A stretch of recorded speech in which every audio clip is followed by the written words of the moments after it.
Hi friends, फिर से आप सबका इस चैनल पर स्वागत है। जैसा कि आप सबको पता है, कोरोना काल की स्थिति में ऑफलाइन क्लासेस बंद हो चुकी है। इसलिए हम लोग पढ़ाई को जारी रखने के लिए, भविष्य में आगे कुछ करने के लिए हम लोग ऑनलाइन प्लेटफॉर्म पर आ चुके हैं। अब सभी सब्जेक्ट क्लास 9th और 10th के जितने भी सब्जेक्ट है, सभी सब्जेक्ट के सभी चैप्टर के टॉपिक वाइज वीडियो आप लोगों को प्रोवाइड कराए जाएंगे इसी चैनल पे। और इस चैनल को आप सब्सक्राइब कीजिए और अपने दोस्तों के पास शेयर कीजिए जितना जल्दी से जल्दी हो सके। दूसरी चीज़, इस चैनल पर जितने भी आप लोगों का स्टडी कराया जाएगा उसमें केवल थ्योरेटिकल और यहाँ जितना भी थ्योरी देना होगा उसको बताया जाएगा। क्वेश्चन आंसर की बात हुई, कोई डिफिनेशन की बात हुई तो आप लोग मेरे इस नंबर पे कांटेक्ट कीजिएगा 6204114402 पे। और इस नंबर पे आपको अपना नेम और आप किस डिस्ट्रिक्ट से हैं और किस बोर्ड से हैं आप लोग लिख कर भेजिएगा। इस पर आप लोगों को जितने भी वीडियो तैयार किया जाएगा उसका पीडीएफ आप लोगों के पास में भेज दिया जाएगा। चलिए, तो आज की क्लास में हम लोग क्लास 10th का जो फिजिक्स है उसका फर्स्ट लेसन जिसका नाम है लाइट, उसका हम लोग स्टडी करेंगे। Physics lesson 1, chapters name is light, यानी प्रकाश।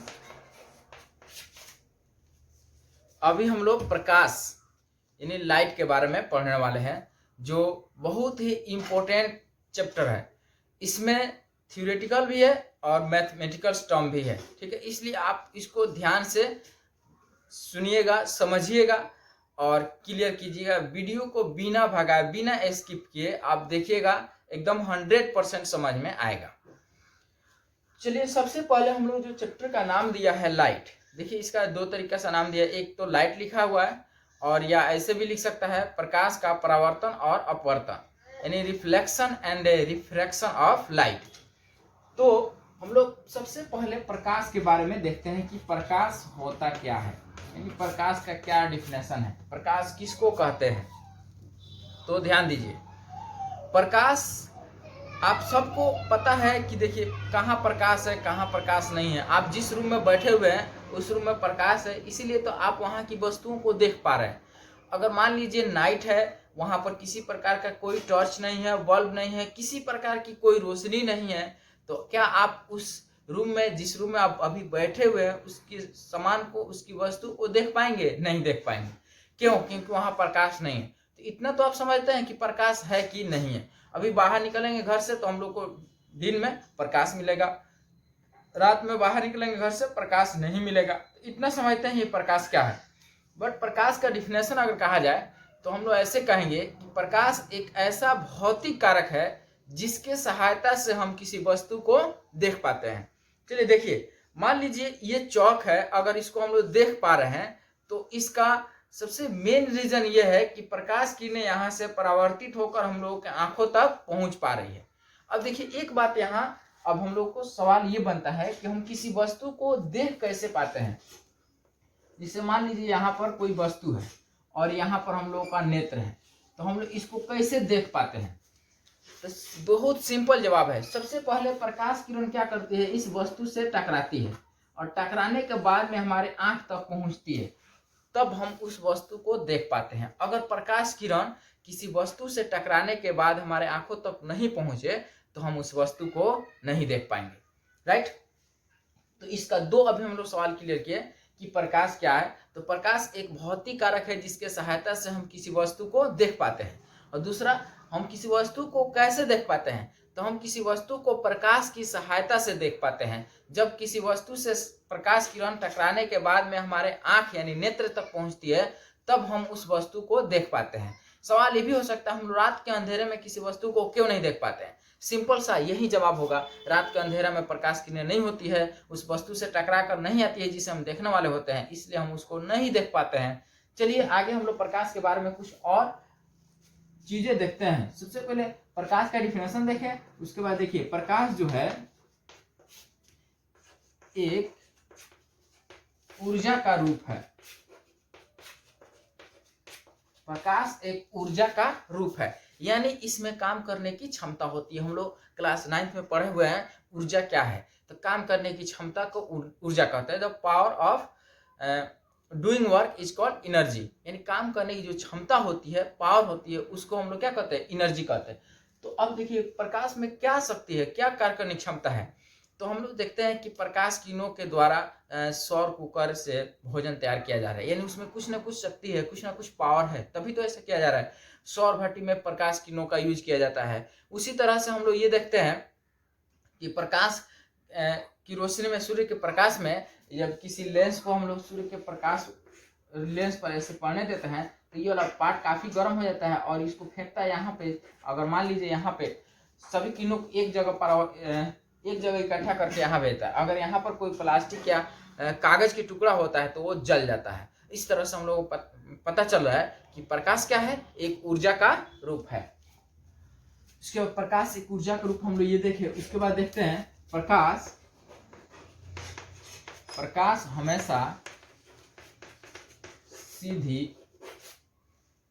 हमेशा सीधी रेखा में गमन करती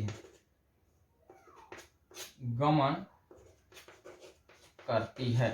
प्रकाश किरण कैसी रेखा में गमन करती है, सीधी रेखा में। सीधी रेखा का मतलब देखिए एकदम स्ट्रेट लाइन, इस तरह से प्रकाश किरण चलती है। स्ट्रेट लाइन से थोड़ा सा भी इधर उधर आप कीजिएगा तो प्रकाश किरण नहीं चल सकती है। तो ये ऑब्जेक्टिव में पूछा जा सकता है, प्रकाश किरण हमेशा चलती है टेढ़ी दिशा में, सीधी दिशा में, दोनों। तो हम लोग आंसर हो जाएगा सीधी दिशा में। अब कोई कहे कि आप कैसे प्रूफ कीजिएगा, कैसे समझाइएगा किसी को कि प्रकाश किरण हमेशा सीधी रेखा में चलती है।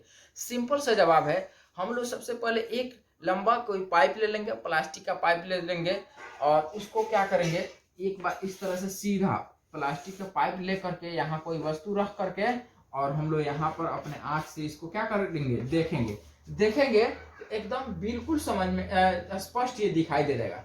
अब क्या करेंगे, हम लोग इसी पाइप को यहाँ से इस तरह से मोड़ देंगे और मोड़ने के बाद में अब हम लोग इस वस्तु को उठाकर यहाँ रखेंगे। अब देखेंगे यहाँ से इसको, तो यहाँ से तो प्रकाश किरण परावर्तित होकर यहाँ गई, लेकिन जाने के बाद में सीधे जा रही यहीं पर टकरा जाती है। अब हम लोग नहीं देख पाएंगे।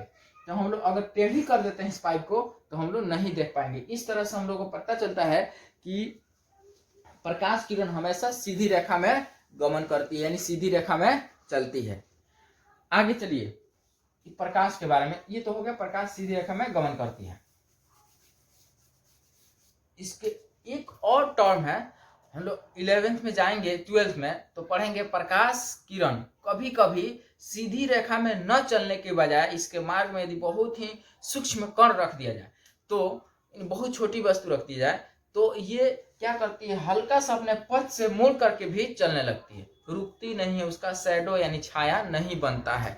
जैसे इसको आप समझ ही लीजिए, तो जैसे मान लीजिए प्रकाश किरण है और इसके मार्ग में बहुत ही सूक्ष्म कण रख दिया जाता है यहाँ पे, तो प्रकाश किरण क्या करेगी, यहाँ से इसमें ऐसे नहीं कि यहाँ से जाएगी तो लौट कर चली जाएगी, ऐसे हल्का सा मुड़ कर फिर से अपने पथ पर आ जाएगी, चलने लगेगी।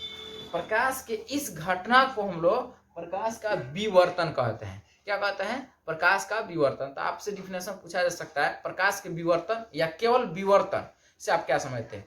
सिंपल सा आंसर होगा, जब प्रकाश किरण के मार्ग में कोई बहुत ही सूक्ष्म कण, सूक्ष्म वस्तु रख दी जाती है तो प्रकाश किरण मुड़ने की बजाय यानी अपने पथ पर लौटने की बजाय हल्की सी मुड़ करके आगे की ओर चलने लगती है। इस घटना को प्रकाश का विवर्तन कहते हैं। और इसी पर आधारित एक बहुत ही महत्वपूर्ण फैक्ट आपको मैं बता रहा हूँ।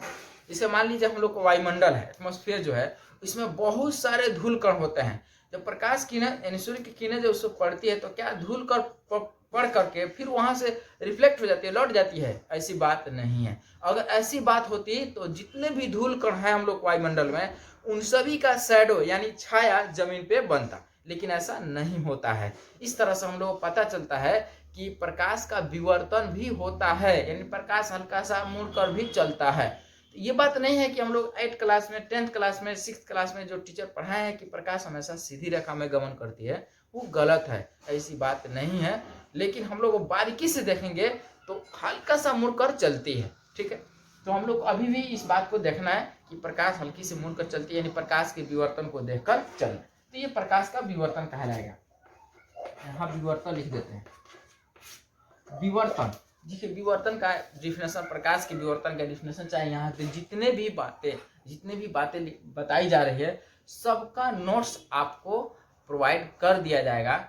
आपको सिर्फ और सिर्फ मेरे इस नंबर पे, जो व्हाट्सएप नंबर आपको दिख रहा है 6201414402, इस पे आपको अपना नेम और आप किस डिस्ट्रिक्ट से है, किस जिला से है और किस बोर्ड से है, जैसे Bihar board, UP board, MP board, किस बोर्ड से हैं, आप उस बोर्ड का नाम लिखकर आप मैसेज कीजिएगा। मैं आपके पास में इसका पीडीएफ भेज दूंगा, जितना भी इसका पढ़ाई हुई होगी। राइट, अब चलिए, ये प्रकाश का विवर्तन हो गया। उसके बाद हम लोग प्रकाश के बारे में एक और चीज देखते हैं कि प्रकाश जो है एक विद्युत चुंबकीय तरंग है। प्रकाश एक विद्युत चुंबकीय तरंग है, यानी प्रकाश निर्वात में भी चल पाता है। और देखिए, निर्वात में प्रकाश की चार्ज सबसे अधिक होता है, लगभग 3 लाख किलोमीटर पर सेकेंड। 3 लाख किलोमीटर पर सेकेंड, यानी 1 सेकेंड में निर्वात में प्रकाश 3 लाख किलोमीटर जाता है। अब निर्वात क्या है, बहुत ऐसे स्टूडेंट होंगे जिनको निर्वात समझ में नहीं आता है।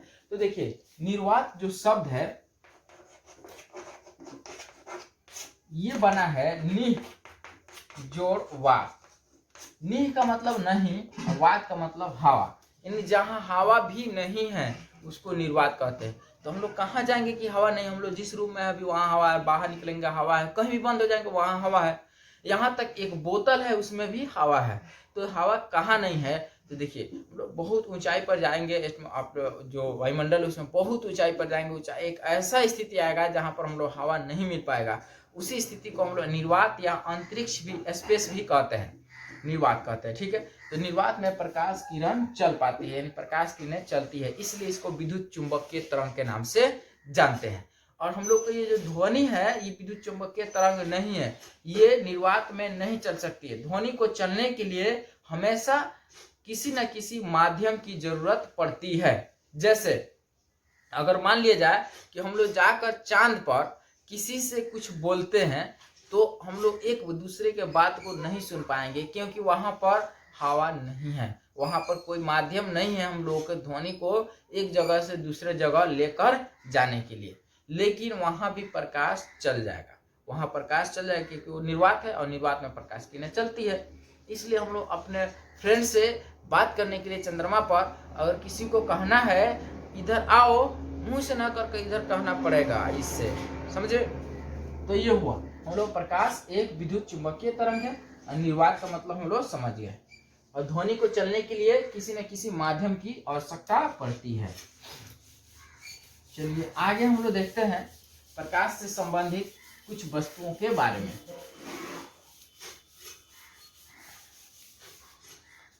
इससे संबंधित देखो, जो प्रकाश के बारे में तो हम लोग ये सब फैक्ट देख लिए जितने भी है, उसके बाद में हम लोग इससे संबंधित कुछ वस्तु के बारे में देखते हैं। तो कुछ ऐसी वस्तुएं होती है जिससे प्रकाश किरणें बाहर निकल जाती है। ठीक है, बहुत ऐसी वस्तुएं हैं जिससे प्रकाश किरणें क्या होंगी, बाहर निकल जाएंगी। तो वैसी वस्तुओं को हम लोग कहते हैं पारदर्शी वस्तुएं। क्या कहते हैं, पारदर्शी। जिन वस्तुओं से प्रकाश किरण एक साइड से दूसरे साइड निकल जाती है, बाहर निकल जाती है, उसको हम लोग कहते हैं पारदर्शी। जैसे मान लीजिए ये इस तरह से इधर से अगर निकल जा रही है प्रकाश किरण, ये आ रही है निकल जा रही है, तो कहेंगे ये पारदर्शी है। ठीक है, उसी तरह से एग्जाम्पल जैसे देखिए जल पारदर्शी है, सफ़ेद जो प्लास्टिक होता है व्हाइट प्लास्टिक, ये भी पारदर्शी है। हम लोग का ये जो लेंस है ये भी पारदर्शी है। उसके बाद में बहुत सारी पारदर्शी पदार्थ से वस्तुओं से हम लोग घिरे हुए, कांच आप लोग देखे हैं पारदर्शी। हम लोग हवा जो है अभी सब जगह अवेलेबल होता है, ये भी पारदर्शी है। यानी जिन वस्तुओं के आर पार हम लोग देख पाते हैं उनको हम लोग पारदर्शी वस्तु कहते हैं, और जिनके आर पार नहीं देख पाते हैं उनको अपारदर्शी वस्तु कहते हैं। तो एक तो हुआ पारदर्शी और दूसरा हुआ अपारदर्शी। अपारदर्शी देखिए पार का मतलब आर पार, अदर्शी का मतलब देखा जा सकता है, अपार का मतलब का मतलब नहीं, पार का मतलब आर पार, अदर्शी मतलब देखा।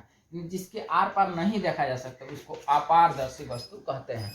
जैसे मान लिया जाए कि यहाँ पे कोई गत्ता है और इसके आर पार हम लोग देख सकते हैं, नहीं देख सकते हैं। यहाँ पर कोई पन्ना है कि कॉपी है तो उसके कॉपी के आर पार हम लोग देख सकते हैं, नहीं देख सकते हैं। उसी तरह से कोई मान लीजिए कोई भी कपड़ा है, बहुत मोटा कपड़ा है, तो क्या उसके आर पार हम लोग देख सकते हैं, नहीं देख सकते। तो इसको हम लोग कहेंगे अपारदर्शी। और बहुत सी वस्तु ऐसी होती है जिसके आर पार हम लोग बहुत कम देख पाते हैं, आंशिक रूप से देख पाते हैं। ऐसी वस्तु को हम लोग कहते हैं पारभासी या अर्ध पारदर्शी। क्या कहते हैं? पारभासी या अर्ध पारदर्शी।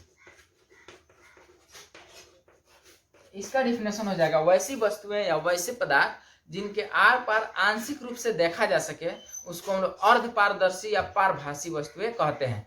एग्जाम्पल देखिए, आप कांच लीजिए तो कांच जो है एक पारदर्शी है, इसका हम लोग आर पार आसानी से देख पाते हैं।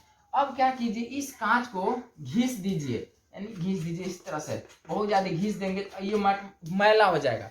जैसे ही मैला होगा तब इसके आर पार हम लोग देखेंगे तो नहीं दिखाई देगा, इसको ऐसे हल्का हल्का इधर किने जा पाएंगे, हल्का हल्का हम लोग देख पाएंगे, तो इसको हम लोग कहते हैं पारभासी। उसी तरह से गंदा जल है, पारभासी है। हम लोग का ठंडी के दिनों में आप लोग देखते हैं कोहरा, कोहरा जो देखते हैं वो भी पारभासी है, उसके आर पार हम लोग आंशिक रूप से देखते हैं। देखना साइकिल चलाने के लिए, मोटरसाइकिल चलाने के लिए इस तरह से करके देखना पड़ता है, तो उसको हम लोग क्या कहेंगे? पारभासी या अर्ध पारदर्शी। तो आप लोगों को समझ में आ गया होगा। एक बहुत ही इंपॉर्टेंट एग्जाम्पल पूछा जाता है कि तेल लगा हुआ कागज पारदर्शी है कि अपारदर्शी है कि पारभासी है। तो देखिए, कागज पर अगर तेल हम लोग गिरा देते हैं, उसके बाद हल्का सा प्रकाश की किरण उसे आने जाने लगती है, तो उसको भी हम लोग अर्ध पारदर्शी या पारभासी में रखेंगे। तो इस तरह से हम लोग अभी 3 तरह की वस्तुएं देख रहे हैं, पारदर्शी, अपारदर्शी एंड पारभासी। पारदर्शी वस्तु है जिसका आर पार देखा जा सके, और अपारदर्शी वस्तु जिसका आर पार नहीं देखा जा सके, एंड अर्ध पारदर्शी या पारभासी वस्तु जिसके आर पार आंशिक रूप से देखा जा सके। राइट, अब हम लोग चलते हैं प्रकाश के आधार पर कुछ अन्य वस्तुओं को देखते हैं।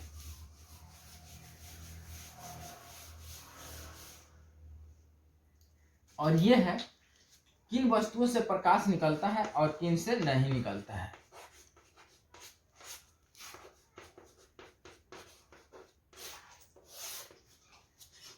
अब जैसे मान लीजिए कि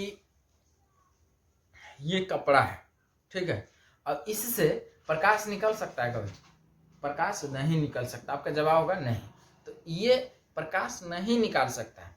वहीं आपका जो ये मोबाइल है, जिस मोबाइल से आप देख रहे हैं उसमें टॉर्च होगा, तो उससे टॉर्च से मतलब प्रकाश निकल रहा है। तो ये कपड़ा से प्रकाश नहीं निकला और टॉर्च से प्रकाश निकल गया। उसी तरह से हम लोग अपने जो बॉडी है इससे प्रकाश नहीं निकलता है, लेकिन लालटेन से प्रकाश निकल जाता है। हम लोग आसपास जो, जैसे मान लीजिए टेबल है, बुक है, उससे प्रकाश नहीं निकलता है, और जो बल्ब है उससे प्रकाश निकल जाता है। तो इस तरह से इसके हिसाब से 2 प्रकार से डिवाइड किया गया वस्तुओं को। एक जो जिससे प्रकाश किरणें निकलती है उसको प्रकाशीय स्रोत कहा जाता है, और जिससे प्रकाश किरणें नहीं निकलता है उसको प्रकाशीय स्रोत नहीं कहा जाता है। ठीक है, तो प्रकाशीय स्रोत की बात आती है तो प्रकाशीय स्रोत का डिफिनेशन हो जाएगा जिन वस्तुओं से या जिन पदार्थों से प्रकाश किरणें बाहर निकलती है उन्हें प्रकाशीय स्रोत कहते हैं। अब प्रकाशीय स्रोत में आ जाएगा सूर्य, तारे, जुगनू, ये सब प्रकाशीय स्रोत है।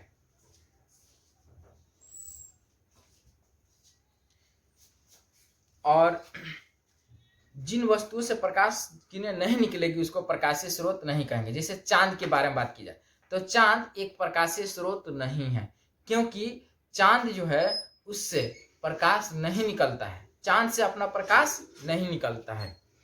अब बहुत कोई किसी के दिमाग में ये रहता है कि रात में प्रकाश किरणें चांद से भी आती है, तो ऐसी बात नहीं है। सूर्य के किरणों से ही वो चमक रहा है, चांद जो है सूर्य के किरणों से चमक रहा होता है, इसलिए चांद एक प्रकाशीय स्रोत नहीं है। आपसे एग्जाम में बहुत ज्यादा बार यही सवाल पूछा जाता है कि निम्नलिखित में से कौन प्रकाशीय स्रोत नहीं है? सूर्य, तारे, उसके बाद आ जाएगा आपको चांद और जुगनू, तो हम लोग का आंसर हो जाएगा चांद। अब देखा गया प्रकाशीय स्रोत तो हम लोग सीख लिए कि जिनसे प्रकाश किरणें निकलती है उसको प्रकाशीय स्रोत कहते हैं। अब बात आती है कि क्या प्रकाशीय स्रोत एक ही कैटेगरी के होते हैं कि ये भी अलग अलग होते हैं। तो प्रकाशीय स्रोत को दो भागों में बांटा गया है। एक को कहते हैं हम लोग प्राकृतिक प्रकाशीय स्रोत और दूसरे को कहते हैं कृत्रिम प्रकाशीय स्रोत। तो प्राकृतिक और कृत्रिम में आप तो बहुत पहले से ही जानते हैं अंतर। प्राकृतिक का मतलब हुआ जिसको गॉड खुद बनाए हुए हैं, और कृत्रिम का मतलब हुआ जिसको मानव बनाया हुआ है। जिसको मानव नहीं बना सकता उसको हम लोग प्राकृतिक नेचुरल रिसोर्सेस ऑफ लाइट कहते हैं। यानी जिन वस्तुओं को, जिन प्रकाशीय स्रोतों को खुदा बनाए हैं, भगवान बनाए हैं, उनको हम लोग कहते हैं प्राकृतिक प्रकाशीय स्रोत। जैसे तारे, तारों से प्रकाश निकलता है, सूर्य से प्रकाश निकलता है, उसी तरह से जुगनू से भी प्रकाश निकलता है। और जुगनू एक तरह का कीड़ा होता है जो आप लोग देखते हैं। तो ये भी प्राकृतिक है। और सूर्य और तारे, इसको तो आदमी बना नहीं सकता है, इसलिए ये भी प्राकृतिक है। तो प्राकृतिक प्रकाशीय स्रोत में आप 3 एग्जाम्पल कंठस्थ रखिए, सूर्य, तारे और जुगनू।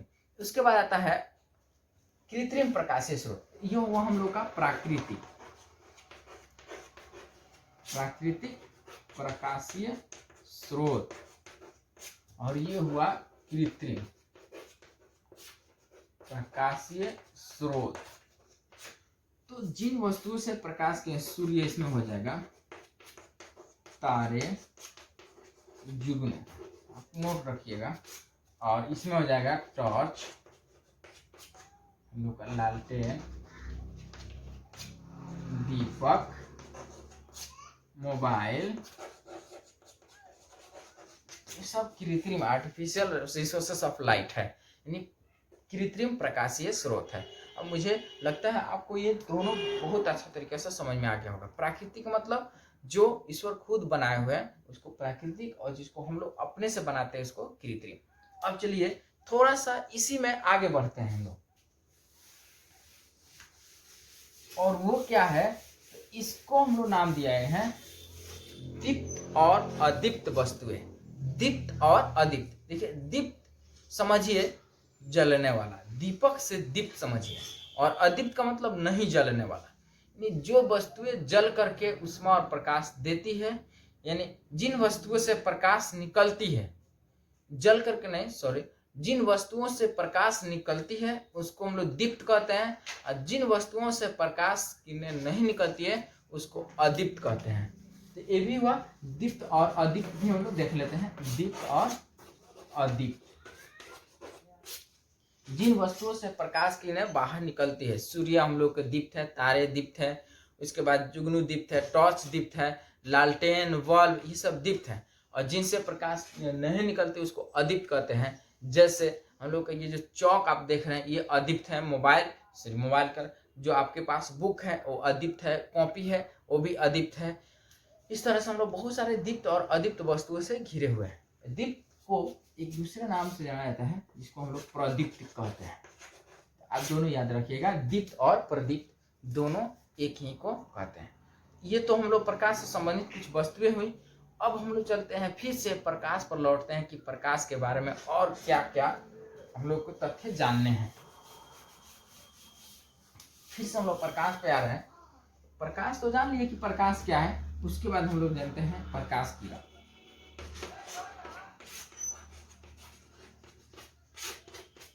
प्रकाश किरण, तो प्रकाश तो बहुत सारे मतलब हम लोग जानते हैं कि प्रकाश यहाँ है यहाँ नहीं है। अब प्रकाश किरण का मतलब होता है एक सीधी रेखा में चलने वाली प्रकाश किरण, इसको हम लोग प्रकाश किरण या केवल किरण कहते हैं। एक सीधी रेखा में चलने वाली प्रकाश को प्रकाश किरण के नाम से जाना जाता है। और प्रकाश किरण का डायग्राम हम लोग ऐसे बनाएंगे। पूछेगा प्रकाश किरण किसे कहते हैं, तो एक सीधी रेखा में चलने वाली प्रकाश को प्रकाश किरण कहते हैं, और प्रकाश किरण का हम लोग का डायग्राम ये हो जाएगा।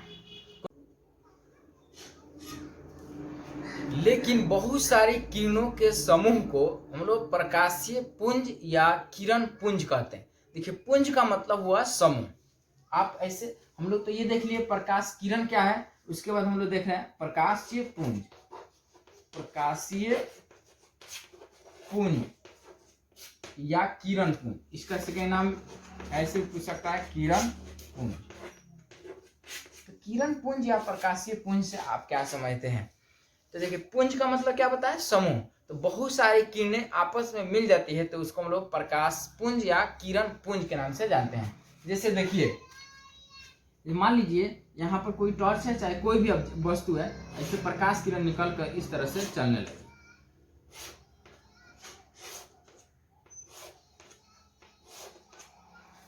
तो इसको हम लोग अब प्रकाश नहीं, प्रकाश किरण न कह के क्या कहेंगे?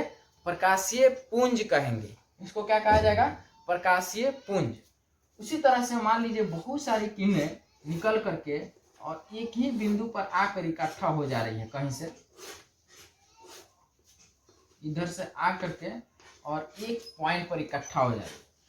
इसको भी, यहाँ भी बहुत सारी किरणें मिली हुई आपस में, इसलिए इसको भी हम लोग क्या कहेंगे? प्रकाशीय पुंज कहेंगे। और एक और एग्जांपल देखिए, मान लीजिए यहाँ पर कोई वस्तु किरण निकल करके इस तरह से एक दूसरे के समानांतर चल रही है, इसको हम लोग समांतर। अब देखिए, ये भी प्रकाशीय पुंज है, सबका अलग अलग हो, अभी हम लोग नाम देखेंगे कि किसको क्या कहते हैं। तो देखिए, जब प्रकाश किरणें एक ही बिंदु से निकलकर विभिन्न दिशाओं में फैल जाती है तो उसको हम लोग कहते हैं अपसारी प्रकाश पुंज। क्या कहते हैं? अपसारी प्रकाश पुंज। जब बहुत सारी प्रकाश किरणें विभिन्न दिशाओं से आकर एक बिंदु पर इकट्ठा होती है तो उसको हम लोग कहते हैं अभिसारी प्रकाश पुंज। और जब एक दूसरे के समानांतर निकलती है, जब प्रकाश किरणें किसी स्रोत से निकल कर एक दूसरे के समानांतर चलने लगती है तो इसको हम लोग कहते हैं समांतर प्रकाश पुंज। इसका नाम हम लोग का हो जाएगा समांतर प्रकाश पुंज या किरण पुंज। इसका हो जाएगा अभिसारी, अभिसारी प्रकाश पुंज, और इसका हो जाएगा अपसारी, अपसारी प्रकाश पुंज। अपसारी प्रकाश पुंज, जब प्रकाश किरणें एक बिंदु स्रोत से निकलकर विभिन्न दिशाओं में फैल जाती है, अपसारी। अपसारी का मतलब होता है फैल जाना। मेरा हाथ इकट्ठा है, उंगलियां इकट्ठी है, और इसको देखिए ये फैल रहा है, फैलती जा रही है, फैलती जा रही है, तो अपसारित हो रहा है, तो इसको अपसारी प्रकाश पुंज। यहाँ देखिए बहुत सारी उंगलियां जो है, पांचों उंगलियां अलग अलग है, अब ये जो है इकट्ठी हो रही, इकट्ठी हो रही, एक बिंदु पर अगर आकर इस तरह से मिल जा रही है तो इसको कहेंगे हम लोग अभिसारी प्रकाश पुंज। लेकिन जब दो उंगली, जैसे मान लीजिए इस तरह से है और इस तरह से चलती है तो इसको हम लोग कहेंगे समांतर प्रकाश पुंज। समांतर रेखा के बारे में हम समझते हैं ना, एक दूसरे के समांतर चलते हैं, तो ये हो जाएगा समांतर प्रकाश पुंज। तो ये हो गया अपसारी, ये अभिसारी, और ये हो गया अपसारी। तीनों का एक एक एग्जाम्पल मैं दे रहा हूँ, आप लोग समझ जाइएगा। अपसारी का मतलब होता है फैल जाना। जैसे मान लीजिए हम लोग का यहाँ पर टॉर्च होता है इस तरह का, और यहाँ से किरणें इस तरह से निकल कर चलती है। साधारण जो टॉर्च होता है इस तरह से चलने, देखिए अपसारी हो गया। अब देखिए, जैसे मान लीजिए यहाँ पर एक लेंस हो गया, सूर्य की किरणें चारों दिशाओं से आकर इस पर मिलती है, और ये क्या करता है? इसको इकट्ठा करके एक जगह फेंक देता है, तो ये हो गया अभिसारी हो गया। और मान लीजिए लेजर लाइट हम लोग जो देखते हैं नाच वगैरह में बच्चे सब जलाते हैं, इस तरह से किरणें निकल के आगे की ओर बढ़ने लगती है एक दूसरे के समानांतर, तो इसको हम लोग कहते हैं समांतर प्रकाश पुंज। चलिए आगे हम लोग चलते हैं। अब इस प्रकाश से संबंधित कुछ घटनाओं के बारे में देखते हैं। ये तो प्रकाशीय पुंज हम लोग देख लिए, प्रकाश से संबंधित कुछ घटना के बारे में अब हम लोग देख रहे हैं।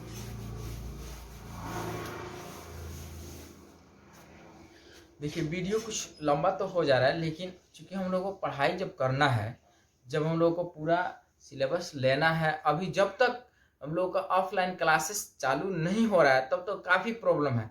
तो कुछ पाने के लिए कुछ ना कुछ मेहनत करना पड़ता है, कुछ ना कुछ नहीं, बहुत मेहनत करना पड़ता है। आप ये समझ लीजिए कि जो सफलता की कुंजी है वो मेहनत ही है। Labour is the key of success, यानी जब भी आप सफल होंगे उसमें सबसे मेन जो कैरेक्टर होगा वो आपकी मेहनत होगा, लेबर होगा, ठीक है। बाकी जो भाग्य के हिसाब से आप बैठे रहेंगे कि इस तरह से हो जाएगा, तो वहाँ पर आपका भाग्य 1% ही काम देता है, 99% आपको मेहनत करना पड़ेगा। इसलिए आप जमकर अच्छे तरीक़ा से मेहनत कीजिए और टोटल वीडियो को आराम से देखते रहिए। अब हम लोग चलते हैं प्रकाश के कुछ घटनाओं के बारे में। जिसे मान लीजिए कि ये प्रकाश किरणें इधर से आ रही है और आने के बाद में यहाँ पर कोई सतह है और टकरा कर इधर से लौट जा रही है इधर, जिस दिशा से आई थी, जिस माध्यम से आई थी, उसी माध्यम में ये लौट गई। और मान लीजिए इस तरह से कोई वस्तु है, मान लीजिए कोई दर्पण है, तो इस घटना को हम लोग कहते हैं प्रकाश का परावर्तन। जब प्रकाश किरणें किसी सतह से टकराने के बाद पुनः उसी माध्यम में लौट जाती है। जब प्रकाश किरणें किसी सतह से टकराने के बाद पुनः उसी माध्यम में लौट जाती है, उसको हम लोग कहते हैं प्रकाश का परावर्तन या केवल परावर्तन कहते हैं। बहुत ही इंपॉर्टेंट है ये।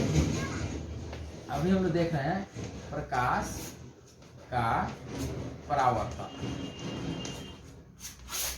Reflection of light. जब प्रकाश किरण किसी सतह से टकराने के बाद पुनः उसी माध्यम में लौट जाती है, तो इस घटना को प्रकाश का परावर्तन कहते हैं। देखिए, आप जब तक थोड़ा सा बोलिएगा नहीं, मतलब कि आप इस पीडीएफ ले लीजिएगा, उसके बाद में लिख करके आप इसको याद कीजिएगा, थोड़ा सा लाउडली बोलकर पढ़िएगा, एकदम आसानी से याद हो जाएगा।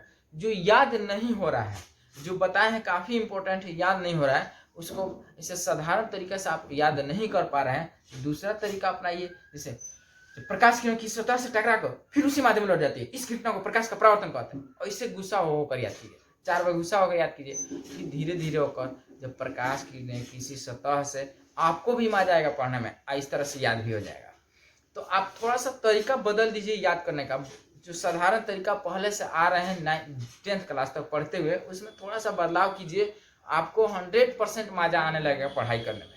ठीक है, जैसे मान लीजिए कोई क्वेश्चन आपको याद ही नहीं हो रहा है, एकदम आप उस पर एकदम गुस्सा हो जाइए, और गुस्सा हो करके आप गुस्सा कर करके याद करने लगिए। जैसे मान लीजिए प्रकाश ही याद नहीं हो रहा, प्रकाश क्या है? प्रकाश एक ऐसा भौतिक कारण है जिसके सहायता से हम किसी वस्तु को देख पाते हैं, इस तरह से, समझे? तो ये हुआ प्रकाश का परावर्तन। अभी प्रकाश का परावर्तन याद नहीं हो रहा, तो फिर उसी तरह से जैसे मैं बताया हूँ, तो प्रकाश का परावर्तन तो हमने देख लिया। जब प्रकाश किरणें किसी सतह से टकराने के बाद पुनः उसी माध्यम में लौट आती है, इस घटना को प्रकाश का परावर्तन कहा जाता है। ठीक है, उसके बाद देखिए,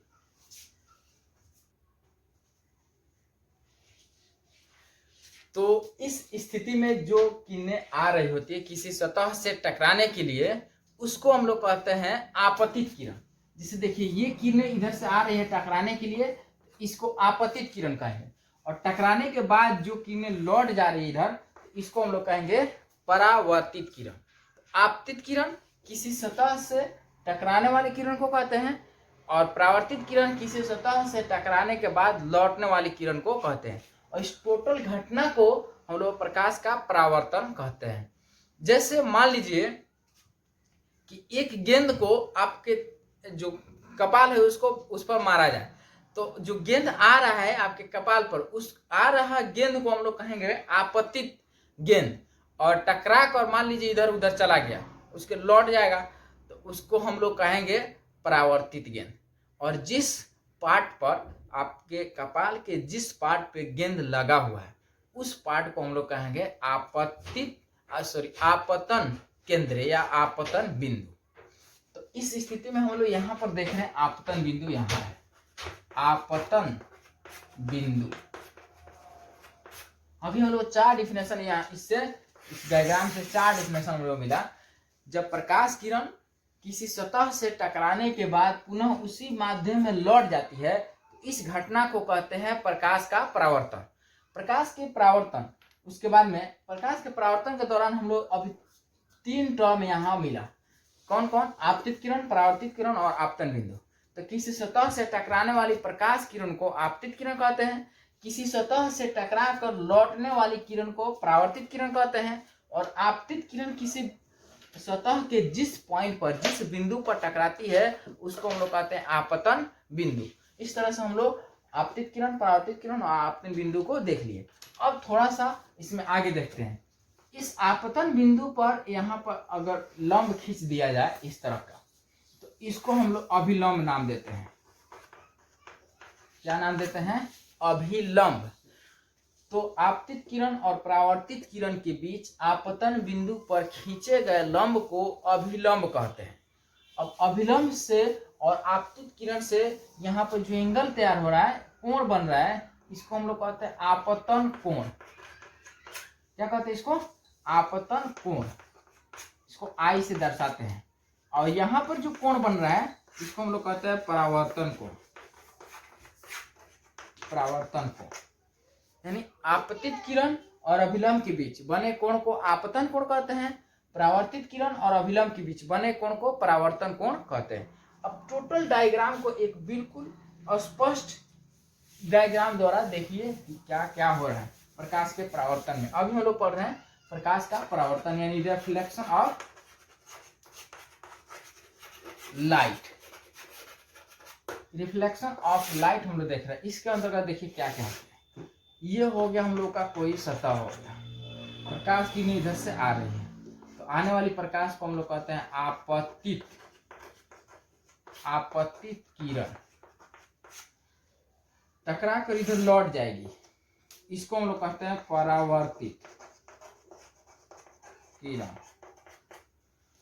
और इस जिस बिंदु पर ये टकराता है उसको हम लोग कहते हैं आपतन बिंदु। उसके बाद आपतन बिंदु पर एक हम लोग ऐसे लंब खींचते हैं जिसको हम लोग नाम देते हैं अभिलंब।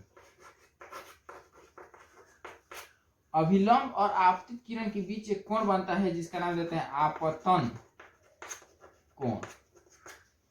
और अभिलंब तथा ये परावर्तित किरण के बीच एक कोण बनता है जिसको हम लोग नाम देते हैं परावर्तन कोण।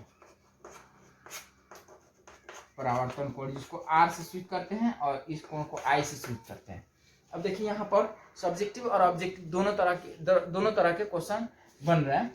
सबसे पहला तो इम्पोर्टेंट क्वेश्चन है what is reflection of light यानी प्रकाश का परावर्तन किसे कहते हैं। इस चैप्टर का बहुत ही इंपॉर्टेंट क्वेश्चन ये है, ठीक है। प्रकाश का परावर्तन से आप क्या समझते हैं? तो जब प्रकाश किरणें किसी सतह से टकराने के बाद में फिर उसी माध्यम में लौट आती है तो इस घटना को प्रकाश का परावर्तन कहते हैं। जैसा हम लोग देखते हैं कि कोई मान लीजिए दर्पण है, तो दर्पण पे हम लोग सूर्य की किरणें जो आ रही होती है उसका जो टच प्रकाश उस पर पड़ता है, तो पड़ने के बाद में इधर हम लोग किसी के चेहरा पर लेकर जाते हैं, चाहे कहीं पर अंधेरा में लेकर जाते हैं तो वहाँ दिखाई देता है, फिर मतलब उजाला दिखाई देने लगता है। तो इस घटना को जिससे प्रकाश किरणें सूर्य से इधर आ रही है इस पे और टकराने के बाद में इधर फिर से जा रही है, इस घटना को हम लोग कहेंगे प्रकाश का परावर्तन। प्रकाश के परावर्तन के दौरान जो उधर से किरणें आ रही है उसको आपतित किरण, टकराने के बाद में जो जा रही है उसको आप परावर्तित किरण, और जिस पॉइंट पर इसके टकरा रही है उसको हम लोग कहते हैं क्या कहते हैं आपतन बिंदु। अब देखिए तो आपतित किरण परावर्तित किरण आपतन बिंदु हो गया। अब आपतित किरण तथा अभिलंब की, और अभिलंब किसको कहेंगे? तो आपतन बिंदु पर खींचे गए लंब को अभिलंब कहेंगे।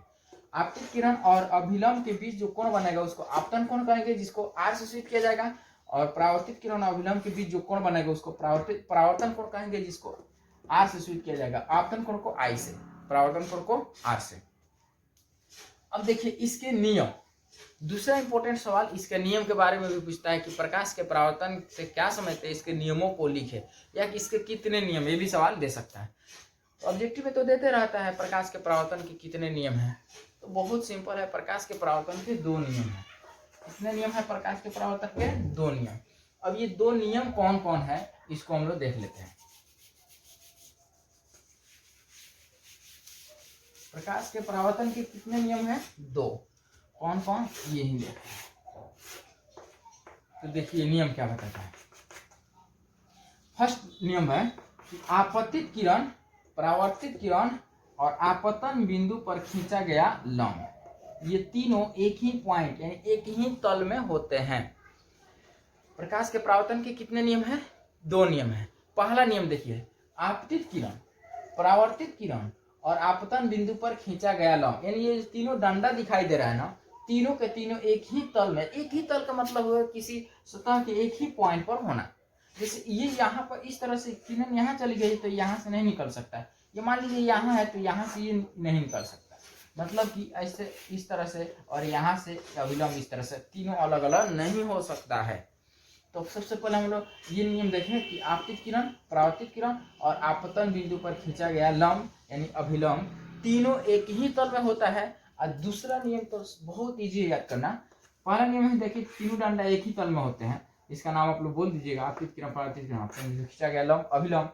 और दूसरा देखें कि आपतन कोण यानी आई और परावर्तन कोण आर आपस में बराबर होते हैं, यानी कोण आई बराबर होता है कोण आर। तो प्रकाश के परावर्तन के कितने नियम? 2। कौन कौन? आपतित किरण, परावर्तित किरण और आपतन बिंदु पर खींचा गया लंब, तीनों एक ही तल में होता है। और इसका दूसरा नियम क्या है, आपतन कोण परावर्तन कोण के बराबर होता है। तो आप अभी जितना भी हम लोग इस वीडियो में पढ़े हुए हैं, सबसे इंपॉर्टेंट क्वेश्चन है प्रकाश के परावर्तन से आप क्या समझते हैं, इसके नियमों को लिखे। तो इसको आप अभी याद कर लीजिए। जब प्रकाश किरण की सतह से टकराने के बाद में पुनः उसी माध्यम में लौट जाती है तो इस घटना को प्रकाश का परावर्तन कहते हैं। जब प्रकाश किरणों के इसके अब नियम देखते हैं। तो आपतित किरण, परावर्तित किरण और आपतन बिंदु पर खींचा गया लंब तीनों एक ही तल में होते हैं। और दूसरा नियम यह है कि कोण आई बराबर कोण आर, यानी आपतन कोण परावर्तन कोण के बराबर होते हैं। अब इसके बाद में हम लोग पढ़ेंगे दर्पण क्या है, और दर्पण से आगे मतलब इस चैप्टर में हम लोग को पढ़ना है। नेक्स्ट वीडियो में हम लोग इसको देखेंगे। इतना आप इसको मतलब इसमें जो नोट करना है नोट कीजिए, केवल 2 बार देख लीजिए इसको, वीडियो को बिना स्किप किए 1 बार देख लीजिए, फिर 1 बार देख लीजिए, आधा तो इसी तरह से याद हो जाएगा। उसके बाद में इससे नोट कर सकते हैं जो मैं बोला हूं, अगर उससे आप बना सकते हैं तो बना लीजिए। सभी डिफिनेशन भी मैं बोला हूं, जितना भी क्वेश्चन बोल रहा है मैं बोला हूं, बन रहा है। अगर इससे नहीं हो पा रहा है तो आप मेरे इस नंबर पे कांटेक्ट कीजिए और उसके बाद मैं इसका PDF भेज दूंगा, ठीक है। और दूसरा चीज एक और बोला हूँ, याद करने का आप तरीका बदलिए। मान लीजिए आपको याद नहीं हो रहा है, बहुत ऐसे स्टूडेंट हैं नॉर्मल तरीका से इसको याद करना है, प्रकाश के परावर्तन के नियम तो याद करेंगे। जब प्रकाश किरणें सबसे पहले तो प्रकाश परावर्तन क्या है, जब प्रकाश किरणें की सतह से टकरा कर पुनः उसी माध्यम में लौट आते इस घटना को प्रकाश का परावर्तन कहते हैं। इस तरह से याद करते करते हम लोग बहुत आगे हैं। अब थोड़ा मान लीजिए याद नहीं हो रहा है तो अपना थोड़ा सा उसी पर गुस्सा दिखाइए ना, और गुस्सा दिखाइएगा तो वो भी थोड़ा सा नरम हो जाएगा, जल्दी से याद हो जाएगा। कैसे बताएं, जब प्रकाश किरणें किसी सतह से टकरा कर पुनः उसी माध्यम में लौट आती है इस घटना को प्रकाश का परावर्तन कहते हैं। इस तरह से समझे। उसके बाद में फिर धीरे धीरे आपका टेम्परेचर लो हो जाएगा, तब याद हो जाएगा, उसको आराम से याद हो जाएगा। जब प्रकाश किरणें की सतह से टकरा कर अपने आप याद हो जाएगा, समझे।